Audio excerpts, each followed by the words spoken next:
And here's the thing, and people can disagree with me, and I don't care, but I know that you have a legal ownership. You got the copyright. I get that. Yeah.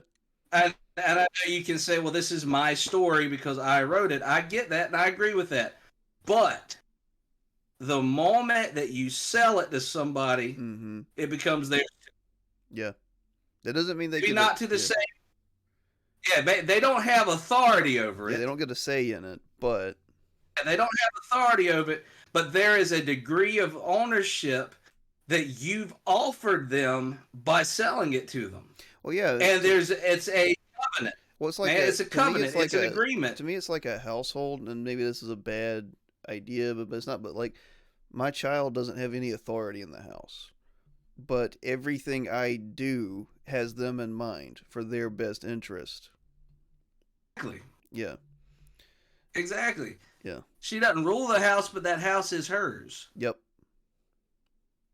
I And have you to. want her to feel blessed in that place. You want her to feel loved. You Mm-hmm. want her to feel appreciated. She has to know that she's been thought of and she's going to be provided all the things that she's there for. And I think if you're inviting people to be fans, Mm-hmm.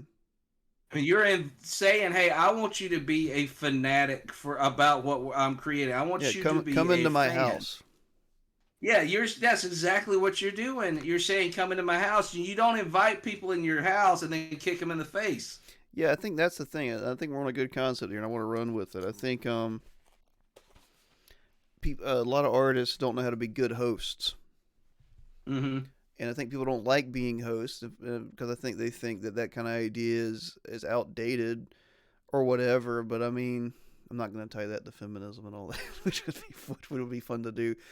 But you're entertaining people, and it's not just that you're juggling. It's in the classical sense that you're coming to their house, you're feeding them, you're Mm-hmm. providing entertainment, as in not some cheap laugh, but you're giving them something for an evening they'll never forget, and that's a fun, joyous thing.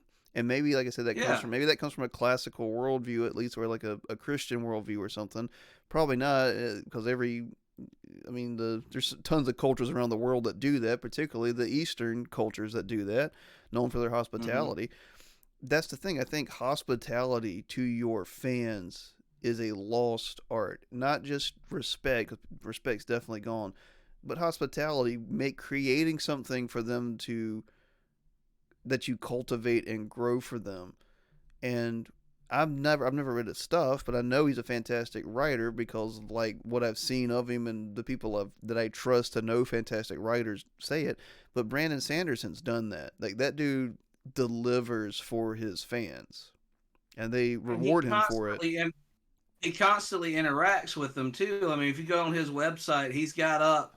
He lets you know what he's working on, how far he's gotten on it. What like he really keeps everybody in the loop. Transparency. Yep.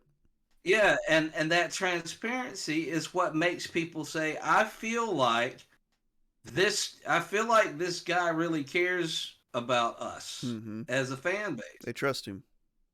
Yeah, and that trust is earned. Yeah. And if you betray trust, gaining it back is really really hard. And that's what DC's about to experience. With Snyder. Yeah. Mm-hmm.